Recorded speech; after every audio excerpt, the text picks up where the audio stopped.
Il-Pulizija rċievew rapport dwar attakki u abbużi mill-Kunsillier Laburista tal-Belt Valletta Ray Azzopardi fil-konfront tas-Segretarju Eżekuttiv tal-istess kunsill Gabriella Agius.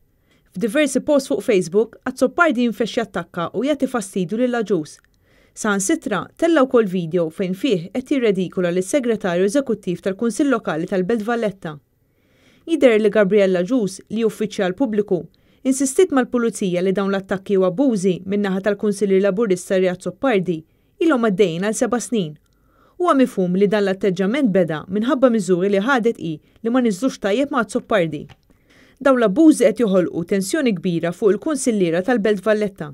Dan wassal ukoll biex diversi residenti Beltin spiċċaw huma wkoll jgħajru lil Gabriella Agius f'post fuq Facebook.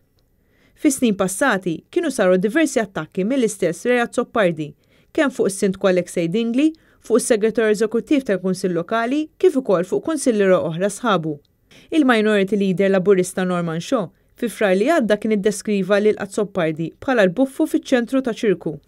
Lura fl-2014 l-istess Azzopardi fuq Facebook għażel li jxerret ritratt tal-arma tal-Partit Nazzjonalista, imma flok litri PN kiteb litri ISIS bil-kulur iswed u abjad, kummenti li kienu waslu għar-rabja fost diversi persuni.